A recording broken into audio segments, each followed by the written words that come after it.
हाँ, तो मैं शुरू कर रहा हूँ अमिता जी। हाँ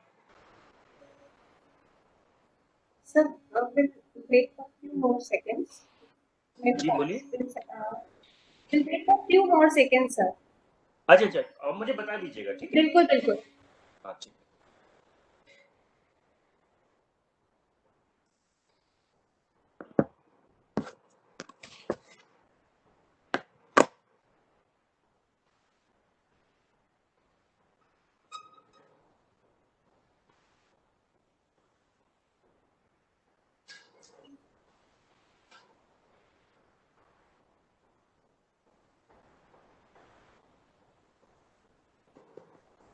So good afternoon, one and all present here. I'm Dr. Neha Patil, and I, along with Amita Chaudhary, would like to welcome you to the day 3 of STTP. So today we have with us Dr. Sudhanshu Sharma. He did his bachelor's degree from CCS University, Meerut, and he did his master's degree in chemistry from IIT Roorkee. He went on to do his PhD from IISc Science Bangalore under the supervision of Professor M.S. Hegde. In 2009, after finishing the doctorate, he went to University of California, USA, on a postdoctoral fellowship. His subsequent postdoctoral research was in Arizona State University, US. Since his return in 2012, he has been working at IIT Gandhinagar as an assistant professor. A recipient of Ramanujan Fellowship, he has been involved actively in teaching and research and has taught a number of courses like electrochemistry, catalysis, spectroscopy, general chemistry, thermodynamics, and physical chemistry laboratory. He has published about 48 research papers in international journals. He has been guiding several PhD, MSc, and MTech students at IIT Gandhinagar.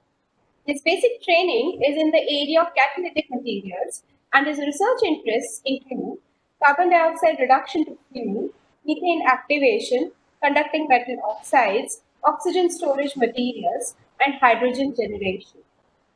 With that, I would like to welcome Dr. Sudhanshu, and now I would like to hand over the addressee to you. Kindly take over. Okay, thank you, Amita ji and Neha ji, for inviting me at this platform. I hope people can listen to me properly. Yes, sir, you're perfectly audible. Okay, excellent. So I'll go ahead. So today I'm going to discuss, as I was suggested or told that this is some kind of teaching seminar or teaching talk. So I have made it a little simpler, okay, starting from the basics. So I have given this as electrochemical method. So in this talk, I'll share the details of the basics in the area of electrochemistry and some of the experimentation, how do we do them. So I'll try to give you the information regarding that. So with that, I want to start with a very simple thing which you would have done in your childhood, is that if you rub a rod uh, on your dry hair, okay, and then try to attract some of the small piece of papers, and then they get attracted towards it. So have you ever wondered that what is actually happening? So that's the simplest experiment to understand the electron transfer. Okay, so once you rub these, okay, these on the dry hair, some of the electrons get transferred. So one end of that stick, whatever stick you are taking, is get negatively or positively charged depending upon where the electrons are being transferred. And that charge, once you put it near to a particles or piece of paper, oppositely charged ions will accumulate, and then they attract each other, and then this is how it happens. Other simple experiment is this oscilloscope. Okay, in this also there are two gold foils kept here, and then if you put a positively charged stick, metal rod, near to it a negative charge will be developed here, and opposite to it the positive charge will develop, and because both the ends are positive, so they will repel each other. So this repelling will tell you that there is something going on, some charge accumulation is going on. This is the simplest experiment to understand that electron transfer can happen if you touch two different species together. Okay, and but because these on the level of very low potentials and low currents, so that's why you don't feel it in general. But this actually happens intrinsically at a microscopic level. This happens all the time. Okay, whenever two things are come in contact with each other. Okay, then what is happening? So we'll try to understand it using the classic Drude C model of metals, which says that metals you can imagine in such a way, because metals have free electrons. So imagine there is a sea of ions, positive nuclei, and then there are electrons. So basically, these ions are dipped in the sea of electron. Okay, and because in metals these are free electrons, they are not localized, they are delocalized. So they can go from here to there. Okay, so anywhere. So basically, it's like a electron sea. Oh, sorry, the ionic sea. Uh, Ions are dipped in the sea of electrons, and because these are not a localized system, so they are mobile. So these positive charges are mobile. Now imagine you have dipped a zinc metal plate in the solution of zinc sulfate. Zinc sulfate, if you can understand, it will be zinc plus plus and SO4 minus minus. So it has zinc plus plus. This zinc plate will also have similar appearance like here, plus plus. This is also zinc plus plus. And now concentration at this stage is very high. Okay. So, and here the concentration is low. So what will happen? Ions from the higher to lower concentration can migrate, and this migration will lead to this kind of equation. This happens till you get an equilibrium, and by the equilibrium is reached, by the time equilibrium reaches, you will know that there is a charge of 2 into 10 to minus 5 coulomb has been exchanged. Okay, you can do your electrochemical methods to calculate this much charge is equal to how many number of electrons. So I give you a hint. If you take Zn plus plus 2 electron, will give you zinc metal. Okay, metal. So now we see 2 mole of electron will be able to neutralize, are required for 1 mole of zinc. And this charge is already with you, which is Q is equals to N into E. Okay. So with this charge, you can see how many number of electrons are there. With number of moles of electron, you can calculate how many moles of zinc ion will be involved in transferring from one side to the other side. So this experiment is able to suggest you that when you have a metal and liquid interface, this is called metal liquid interface or liquid metal interface. When you have a liquid metal interface, the kind of chemistry, the kind of electron transfer, the kind of charge transfer you are expecting, and this is the basis of your whole electrochemistry. Okay. Another very important thing is this kind of setup. Okay. Now imagine the same experiment. You have zinc metal plate immersed in a zinc sulfate solution. Okay. And you already know that when metals are there, there is no band gap involved. So you can always essentially say that the metal energy level is in the form of Fermi level. Okay. This is a Fermi level of metal. This is, you say this is a metal because it's an electrode. Electrode is our metal. And in solution, the Fermi levels are not very well defined. Okay. They are not at all defined. So, but usually what is the assumption in electrochemistry, what we take is that the solution will have two types of energy level. One is vacant molecular orbital and one is occupied molecular. Okay, there are electrons in occupied molecular orbital and there are no electrons in vacant molecular orbital. Now you can always have a freedom to change the potential of your electrode. Okay, this electrode, what you can do, you can either go up or you can go down. Okay, and how do you do it? You have a potentiostat. It means an energy power source. Okay, which you always connect to the power supply and connect to your electrode, and by tuning that system, you can either apply a positive voltage on the electrode or you can apply a negative voltage on the electrode. If you apply a negative voltage electron, it means your energy levels, you keep filling the electrons in the Fermi level of metal. And if you keep filling it, this Fermi level will always go up. Okay, more and more you fill, more and more it will go up. Move it so much that now electron from the metal side is easily transfers to the vacant molecular orbital of solution. And this is how you have done a reduction on the species present in the solution. So for example, if solution had say Fe3 plus, and you added an electron from the electrode side, it would have gone to Fe2 plus, and this is the solution side.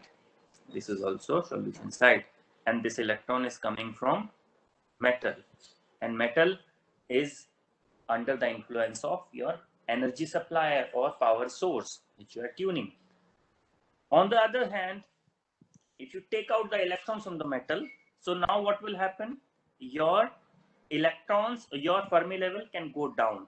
Okay, now you can compare with the previous case, and at this stage you might reach a stage where one of the electron might transfer from the solution to the electrode, and this is called your species in the solution have got oxidized. It means if you had Fe2 plus in the system, then you have gone to Fe3 plus electron. So this is what you have done here. And so again, the same thing has happened at the liquid metal interface, but it is not limited to only liquid metal interface. Just see, similar thing will occur when two metals come into contact. For example, when copper and gold come in contact with each other, some of the copper electrons are transferred to the Au. But this is a non-spontaneous process. But this is a spontaneous process. What does it mean? It means here you have to supply the energy, and here in the metal case, some of the electrons are transferred intrinsically. So this process is something similar to this. This is also a spontaneous process.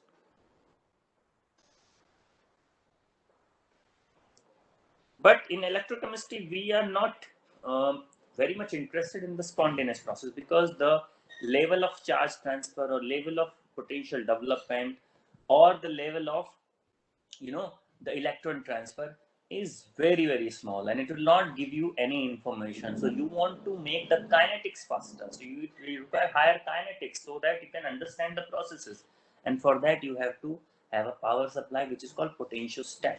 Okay, potentiostat, it's available in the market. Use it, put it to your electrode, either supply negative voltage or positive voltage, and you can drive a lot of different electrochemical reactions.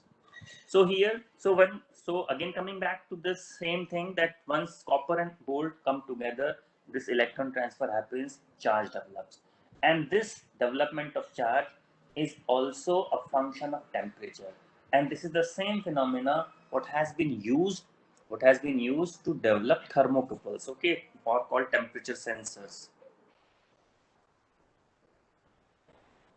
or temperature sensor. Temperature sensors, basically the millivolt signal is what is measured with respect to the temperature. So basically temperature and millivolt, they are related, and your device measures a millivolt signal. Millivolt is nothing but the potential development between these two metals. I mean, not these two metals, but there are two metals which are fused together to develop the temperature sensors, and that is calibrated with respect to a temperature, and then you get the right reading of the temperature. The same concept, same electron transfer has been used over there too. Now, another thing is what? It is a it's a limitation that the potential can never be measured absolutely. Okay, you have to have always a reference with respect to what you are measuring your potential. For example, even in your AC electricity, there is always a earth which is at 0 volt. With respect to that only you measure the 230 volt current. And here also, if I take a zinc, same experiment I'm showing you what I showed earlier, except here I'm taking zinc nitrate rather than zinc sulfate. You can take zinc sulfate also. If I want to measure the charge development or potential development at this metal, what I have to do, I have to put it with the voltmeter, and then voltmeter second arm should be connected with the solution. But this will not give you the right result, because now you have made a new interface, which is also a metal of voltmeter and solution. So basically, so you can never measure it. So what you do, you just connect it to the reference electrode. Okay, reference electrode. Reference electrode is what? whose potential does not change, remains constant. Something like earthing, what you do in your home or offices or other places. Okay, and there are several reference electrodes are available. Most commonly, earlier we used to use SCE, saturated calomel electrode, but because it has mercury, which is toxic, so people have started using AgCl. Okay, there are some pseudo reference electrodes, several other things are available, but let's not go into that. There are enough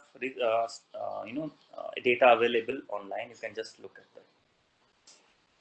Then it comes, so basically from here we can conclude that there is no absolute potential theory. You have to always measure the, so basically, so from the beginning, now what we know that you require a potentiostat, which is a power supply. Then second thing what you require is an electrode, right, like zinc here. Third is a reference electrode. So with this you will be able to do some kind of electrochemical experiments. Okay, now there are some more concepts: formal potential, cell potentials, over potential. So formal potential and cell potential, I can leave it, because formal potential is something when you bring in the activity. Okay, you know, activity and concentration. There is always a confusion among people that sometimes you use activity, sometimes you use concentration. Although the concept is more involved, but I can tell you a very simplistic definition of activity and concentration. Activity is an effective concentration of a species.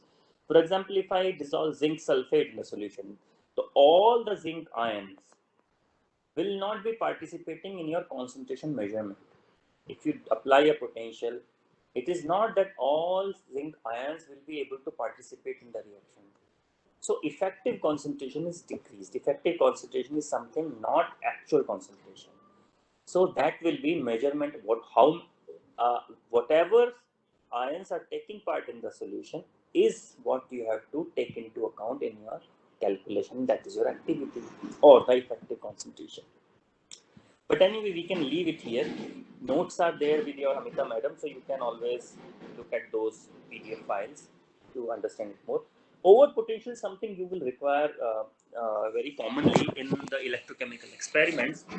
So now you can see over potential. So the experiment which I am doing here is a 1 minute. It's a HBr medium. And as you know, HBr, you can take HCl also. I don't know why they have taken HBr, but let us take it HBr. And then there is a electrode called PT. So it is written over here. Okay. There are two electrodes, platinum and silver. Okay. And silver is dipped in AgBr solution and platinum is dipped in HBr solution. So this is the whole geometry. And now you start applying the negative voltage in the system.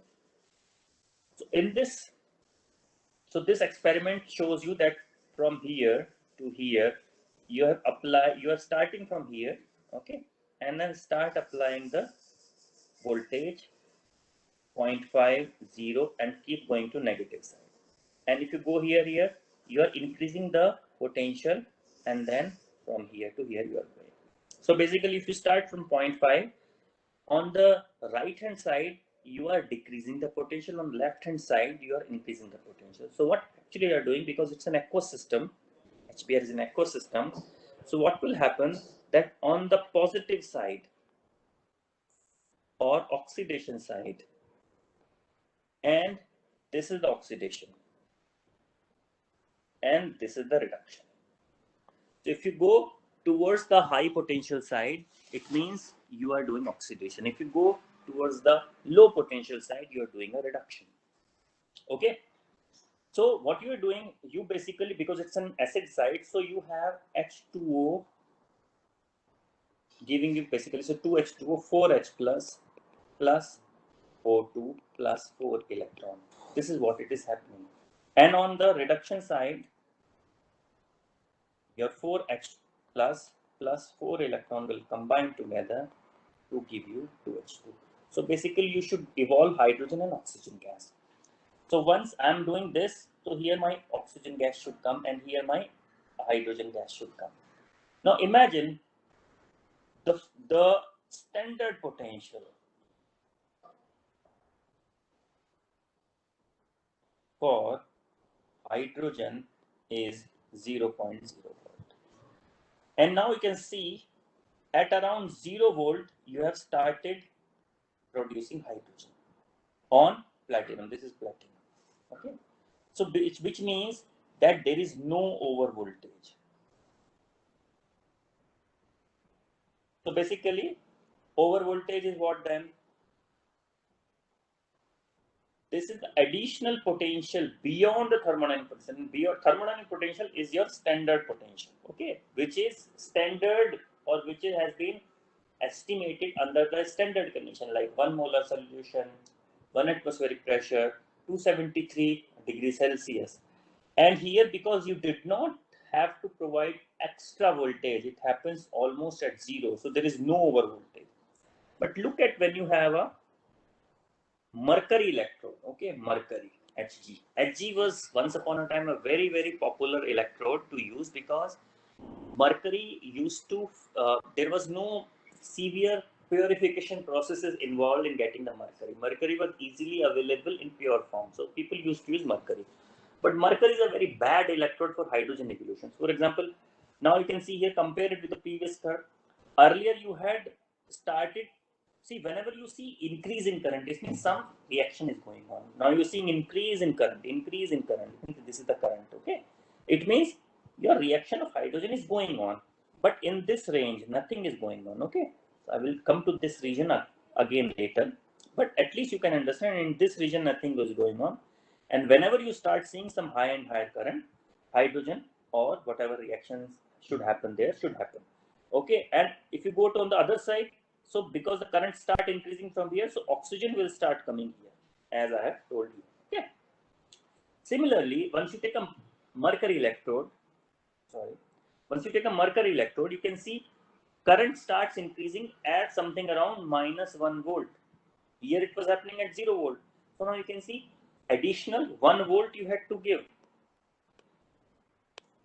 It's a huge over voltage. So additional, so now this 1.0 volt becomes an over voltage. Platinum is an exceptional catalyst for hydrogen evolution reaction. And mercury is the worst catalyst for hydrogen evolution reaction. Okay. So mercury is likely to show the over voltage while platinum will not show the over voltage. So whole electrochemistry works on these principles. If you want to develop a new material for some reaction, it should show minimum over voltage and high current density. Current density is this, like you're increasing the current like that, and over voltage is this. So you have to minimize this,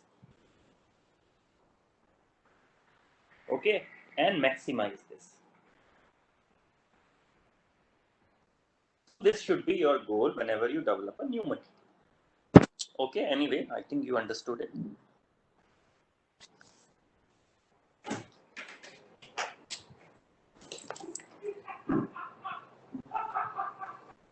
Hold on. Yes. So now let's go to the second. So now we define how we do this experiment, what I have shown you. So now it's a simplistic experiment has been given here. So this is the electrode, the reference electron, this is the solution, commonly known as electrolyte. So this is the simplest experiment, okay? But what I'm showing you is only a half case, okay? And half case means where only this reaction will happen. But you see there is another reaction which is a reduction reaction. This has to happen. Otherwise, your system will be 2 electrode system. But usually what you use a 3 electrode system. 1 electrode is this. Second is a reference electrode. Third means where the counter reaction will happen. Unless you do the counter reaction, your circuit will not be complete, because whatever electrons are being generated here, they have to go somewhere to react. Otherwise, this whole solution will not be neutralized. Okay, you need a neutral solution. Okay, whatever positive ions are there, negative ions should be equal in amount. So you have to neutralize these electrons, and for that you require another electrode, which I have not shown you here, but it will come later. So there is an open circuit voltage. It means once you are not drawing any electricity, okay, it means if you go back at this moment, whatever potentials are generated, spontaneously are called the open circuit voltage. Okay. And then there is a standard reduction potential. You can just look at this. Its definition is available in the literature also, and also there are tables available in any textbook you take related to electrochemistry. In the end, they will give you tables or chart of standard reduction potential. And imagine there is no oxidation potential. It's always a reduction potential. So all the reactions what you will see there will be written in this manner. Okay, sorry, H plus 2 electron giving you H2. All the reduction reaction, it takes zinc plus 2 electron giving you zinc. So all the reactions will be in the reduction one. That's a convention. There is no, you cannot ask me the question that why oxidation potentials are not written, because conventionally this is what has been formulated and we are not supposed to change those conventions. Okay. Then these are the galvanic and electrolytic cell. I think it's a very, very basic thing, so we will just leave it. Now go back and then try to, I was telling you that what happens to this region. Okay, this region. Nothing is happening there. There is no rise in current. Come back. And now let's analyze this region. Although you're applying a voltage here, okay, there is a 0.5 volt, 0 volt is also a voltage. Then there is around 1 volt, 1.0 volt, but nothing has happened. There is no current coming out. This is called the non-Faraday process. Under some condition, a given electrode solution interface will show a range of potential where no electron transfer, so it is called. And whenever you start seeing some current, it means this becomes a Faraday process, because now the electron transfer process is started. So it gives you some kind of imagination that what is happening. So once you put your electrode in the solution, apply a voltage, so electrode is getting itself ready to do a reaction. It's like you go to a party, and before going to the party you need to prepare yourself. You have to dress up nicely. So you can imagine that your electrode is getting dressed up nicely so that it can do some chemistry. Okay, coming further, these are some important concepts, but I want you to go through yourself. Conductance, transference, and mobility. See, when you have a whole electrochemical processes, there will be electron, there will be positive charge, there will be negative charge. Okay, this negative charge is this, and positive charge will be either zinc plus plus or Fe plus plus or anything. Okay, now these electrons will not be able, I mean, you will not be able to visualize those. They flow through the circuit. In the solution, ions are doing the chemistry. Okay, this ion will go to the electrode, and electrode will supply electron, then this will get neutralized. Okay, metal will form, right? So it has to reach to the electrode, so it has to have some mobility so that it can do the chemistry. So that mobility is also very important. Transference number, conductance, all these things are related. Okay, so I want you to go through it yourself, because that's a very, very basic chemistry, and we will not be able to cover everything in this lecture, but whatever I'm telling you, that will be your homework to understand these processes.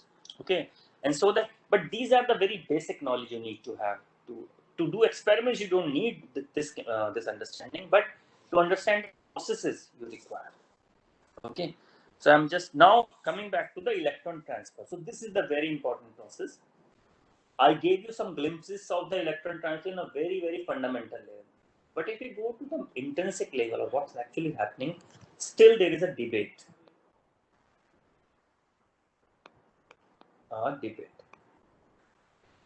There are few models, okay, which has been proposed, but still at this stage, not a unified theory exists which tells you that how the electron transfer happens.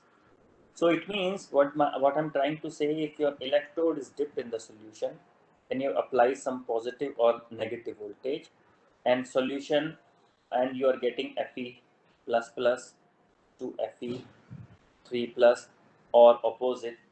You still don't know that how in actuality electrons from the electrode is transferred to the ions, because electrons in the metals, we have the definition, their Fermi level, and there are free electrons, but we don't know anything. Once this electron goes to the solution, how does it cross this barrier? Because electrons in solution have an altogether different kind of thing with respect to the metal surface. Okay, metals and electron theory is very, very well known, but how it goes to this continuous model to the very, very discontinuous solution, because I say discontinuous or chaotic solution because uh, liquids have a lot of thermal motions involved in it.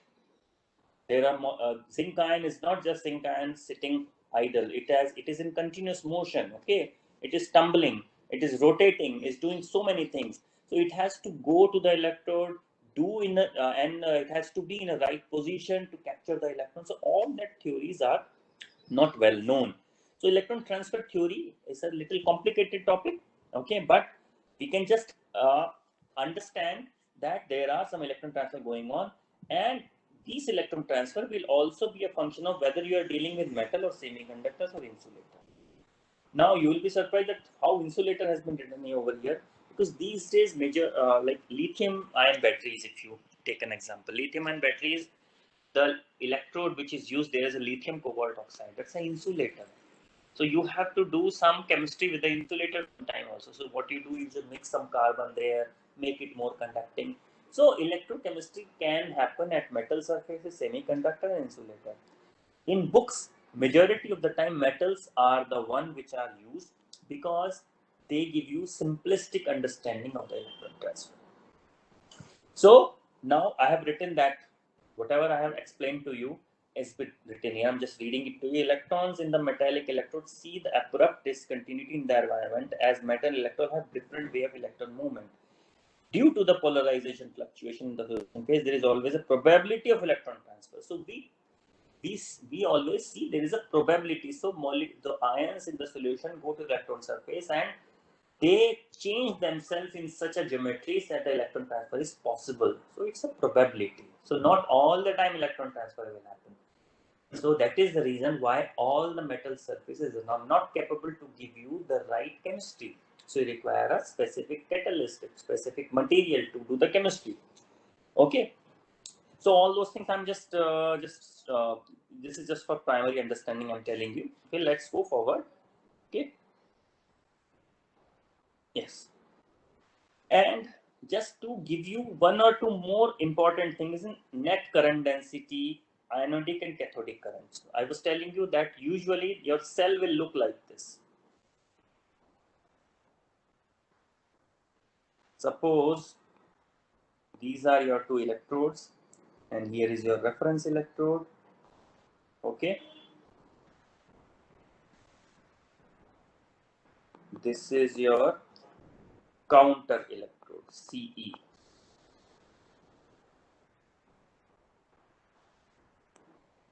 And this is your working electrode, which so earlier working electrode used to call as anode and cathode, but these days you can always change, you can always work on either the oxidation side or the reduction side.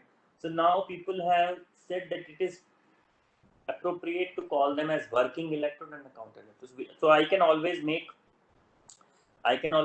this as a working electrode rather than that. So that's why the definition of working electrode and counter electrode has come into picture. So working electrode will have anodic current. Okay, this counter electrode will have cathodic current. Okay, this way. And net current what you get, because those two processes may not be equal to each other. Otherwise the net current, so if it is not in equilibrium, this net current density will be 0.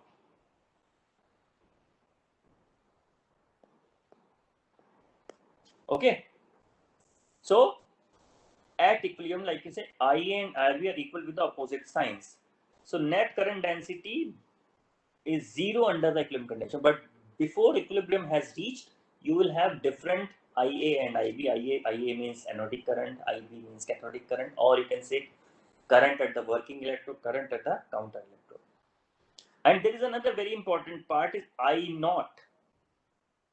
exchange current density. It's a very, very important concept. Exchange current density. Current density, when I say it's a current divided by the surface area. Surface area could be the electrode area, okay, for a fundamental understanding, and this becomes a current density. So current density, the unit will be then milliamps or amps per centimeter square or meter square. Okay, meters, nobody will make a meter long electrodes. It's usually the centimeter square. Okay, and once at equilibrium, IA becomes equal to IB, and net current is zero. This will become zero, but this IA and IB will be equal to I naught, which is exchange current density. In exchange current density is directly proportional to the rate constant of your system. So basically, if you have the information of exchange current density, you have the information of the rate of the process. Okay, so people who cannot calculate the rate constant directly, they calculate I naught, and which is equally valid and which is acceptable in literature also. Okay. Now this is the famous Nernst equation. You all know about it. This Nernst equation. So I'm just okay, this is a derivation. I'm not going to the detail, but you know that this is the Nernst equation. Nernst equation is something which tells the equilibrium concentration with respect to the applied voltage. So this is the standard potential. This is the applied voltage, and due to this voltage, how the equilibrium concentrations are changing. So here people have confusion whether to take activity or the concentration, but let me remove this confusion for you. In the dilute solutions, usually activities and concentration are equal, so you don't work on high concentration solution. Otherwise, activity is an ideal way to use it. However, for for workup condition, concentration is equally valid, because anyway we don't work on high concentration solutions in electrochemistry. Okay, and then we go further. Okay, so these are the two conditions that you should always look for when you are dealing with the Nernst equation. The Nernst equation also that only applies when there is no net current flow through the electrode. It means the system should be at equilibrium. Okay, the activity of ions at the electrode surface changes when there is a current flow, and there are additional overpotential resistive losses contribute to the measured potential. Okay, so that's one thing. That is why you need to, if you want to have a Nernst equations applied to a system, the system should be at equilibrium. So basically, if you are changing the potential, so at that particular potential, Nernst equation will try to bring the system back to the equilibrium. So, and for that, what ratio is required so that this equilibrium is maintained is what you can calculate at any potential. Okay, this is what it is.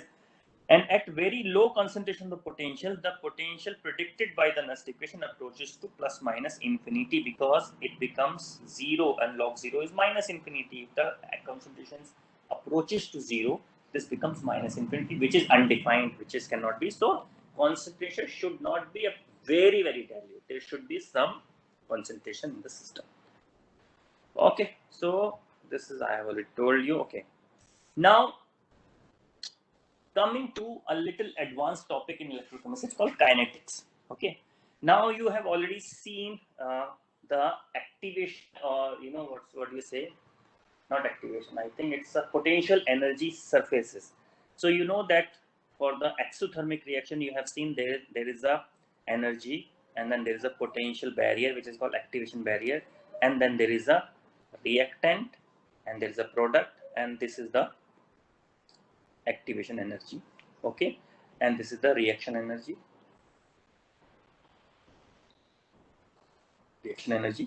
Same thing, I'm just showing in a different way.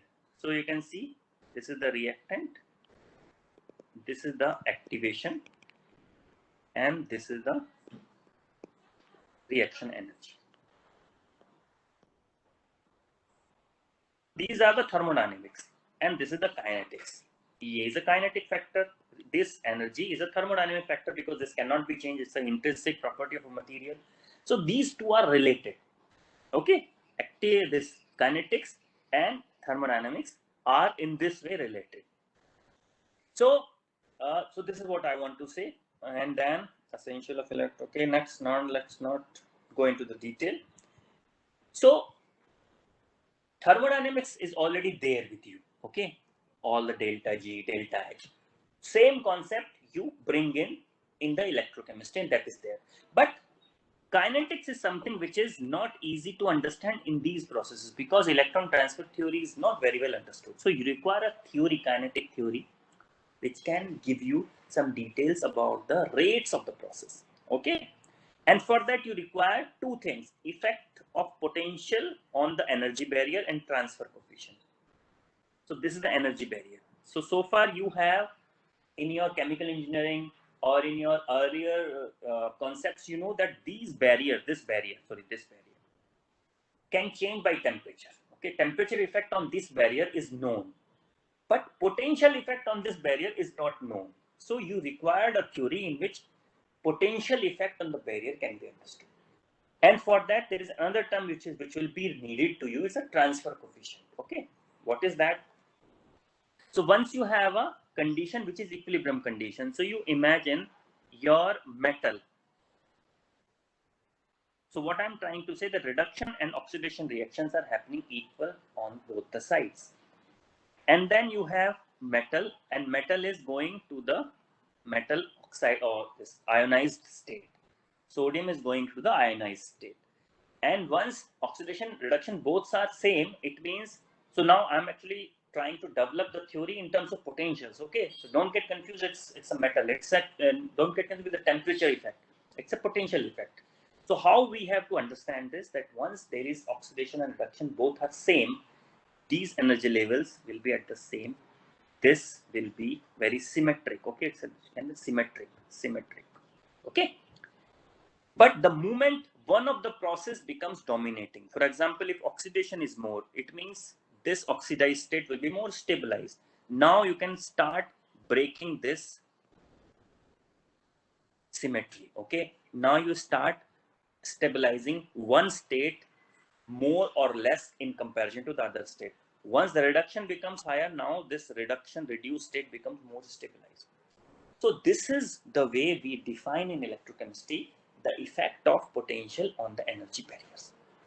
Okay, so this you need to understand, and then you go further. Then there is another thing which is called transfer coefficient. So far I'm just telling them these are symmetric. So in this case also this is symmetric, right?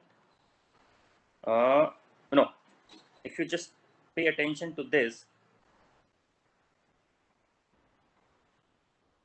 you can see this symmetry has broken. This was same. If you see now, this symmetry has also broken. Okay, no, sorry, from this. Okay, so this distance is not. So for that you need to define another coefficient called transfer coefficient. So once the barrier is symmetric, alpha is 1. When the barrier becomes asymmetric, depending on whether it's an oxidation side or the reduction side, it becomes less half or more than half. Okay, so this is the measure of the symmetry of the energy barrier. But why do you need it? You need it because it will affect your activation barrier. Okay, imagine your activation barrier in these three processes. Once you change your, so suppose if I take symmetric, okay, in other case I do what, I just tilt it, this I tilt a little bit, so it becomes something like that. So now you see this barrier has reduced in comparison to this. So not just this going up and down, not just this up or down affecting the energy barrier, even the symmetry of these is also affecting the energy barrier, which is different from the cases you have learned so far in your previous courses. So this is the another factor which you have to understand. Anyway, and this is the same thing. They have just showed that how the barrier changes theoretically, but I'm not going to detail of this. And using those things, you arrive to a very, very big looking equation, which is the basis of Butler-Volmer theory. And Butler-Volmer theory is what you usually use in electrochemistry to understand the kinetics. But this is not directly used. It can only be fitted, can be simulated. So what you do, you estimate the current at different voltages. Okay, this eta is actually over voltage. You already know now over voltage. I have told you already. F is this small f is actually F upon RT. F is a Faraday constant, which is 96500. You already know. Okay. R is the gas constant, and T is the temperature. So you need to now get a whole list of table where at different I what are the over potential, and then if you have that, then you get the alpha for that system, which will be known to you, and then you can simulate this to get the I naught. And I naught is nothing but your kinetics, because I already told you that I naught is proportional to the rate constant. Okay, but this is simulation is one thing, but if you want to really do the experiment, then what you have to do, you have to, okay, I'll come back to this. You have to use a special TEFL equation. What is it? For example, if you go back, see here, there is a anodic current and there is a cathodic current. Okay, both currents are there. And if they are not equal, then they will give you some net current density, which is this. Okay, imagine you go to one side quickly. Okay, suppose you start doing oxidation at a very, very high rate, go to very, very high voltage, so that for some time your oxidation process has become so intense that you can neglect the reduction current.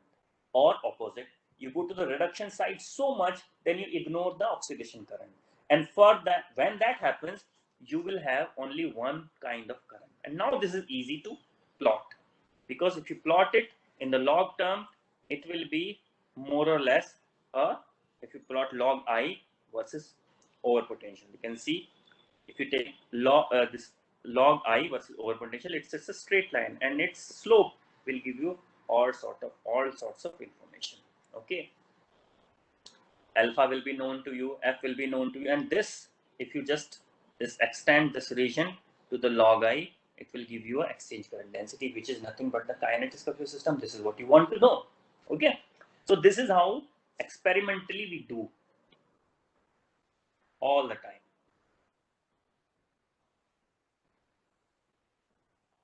Okay, so I think with this there are some interesting observation. You can see if alpha is half, so symmetry is there. You can see the symmetry. If alpha is changing, then you can the symmetry breaks. Okay, so this is what I have already told you, so that's fine. And this is all, you know, slope is this, exchange current density, which I was telling you. This is what you can calculate from the TEFL slope, and which will be very important. In fact, slope can also give you some kind of information, but I think for the TEFL slope, you require another lecture so that I can tell you more about it. But right now, as a basic information you can get, that TEFL experiments can give you slope can give you some kind of electron transfer mechanism, and exchange current density, which is also possible to measure by this TEFL, which is this, will give you the rate constant. And if you know these two things, you know your system, and then you can understand it. These are so one more thing. See, I'm plotting it here over voltage versus the current. Okay, and I have gone up to a stage. So in the beginning, when the over voltage is less, this is a non-TEFL region. But when the over voltage becomes high enough, you get a straight line, and this is your area of interest. This is straight line. Okay, but if you keep going to higher and higher, you reach a stage where you get a mass transfer limit. Okay, this is called mass transfer limitation.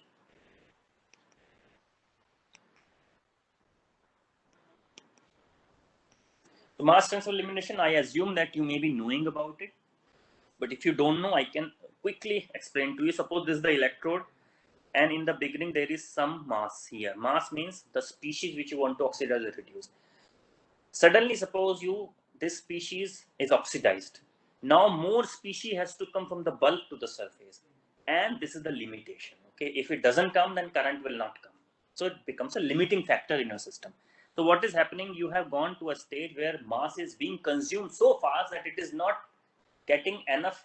It is not transferring from the bulk in a short time. So current starts saturating. Okay? This is called the mass transfer limitation. Okay, this is some experimental. So it's not that in the books what they show is what you get, what you don't get. In fact, actually, in experimentally also you get this. These are experiment done in my laboratory. You can see sufficiently linearity in the non-Toffel region. Everything exactly the same way what book has shown you. You get these things. Okay, and these are possible. Now, what is happening once you apply a voltage to the electrode? So what happens? In the beginning, suppose this is a 0 and very near to the electrode, here you have consumed the mass. So very near to the electrode, your diffusion profile will be like that, okay? But if you, and it's in the very beginning. So what the experiment which I'm telling you is, suppose you take this electrode, dip in the solution, suppose this, you apply a positive voltage and the reaction is happening as Fe plus 2 is going to Fe3 plus electron. Suppose this reaction is going on. The moment you have applied a voltage which causes this reaction to happen, in the beginning, very near to the surface, there is no change in the concentration. If you go a little far from the surface, okay, you can see that there is a change in the concentration. Okay, CO to C naught. C naught is the bulk, and this is the surface. So this ratio changes after you apply a potential. So if you go farther and farther and the time goes on, okay, it means you keep consuming this species. So your profile will be, in the beginning will be looking like that, and eventually they will become linear, because at this stage, species coming from the solution to bulk, from bulk to the surface and getting consumed at the surface will be in the equilibrium, right? It means if you draw a curve like that for the current versus time, so in the beginning current will be very high, which is this, because the ratio has changed so much from 0 to it has gone to 1. It means all the bulk has changed to 0. Okay, but the moment you start going in time, now mass transfer will start coming. Current, in the beginning mass transfer limitations will be there, so current will diminish, and eventually when mass transfer becomes equal to the electron transfer, and you reach a steady state limit, and this is what you get, the steady state current.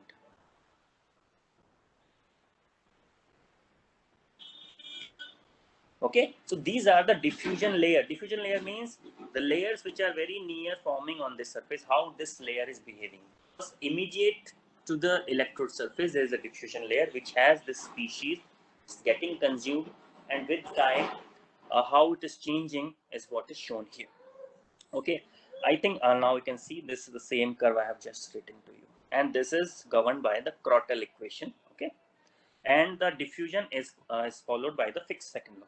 But I think let me go to the final message of this thing, is how the electrode geometry, how the experimentations are performed. So this is a working electrode and this is a reference electrode. Both should be near so that the potential is measured correctly.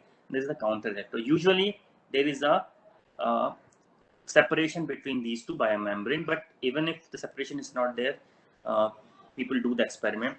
So working electrodes were prepared by, so usually you deal with powder. So powder has to mix with some binder and they are deposited on glassy carbon electrode. And these glassy carbon electrodes are actually the working electrodes. And then you put them, apply a voltage by, this is your power source, this is your power source. Just give me 2 minutes, okay? This is the ammeter, this is the voltmeter, and then you have an electrolyte. This is the electrolyte,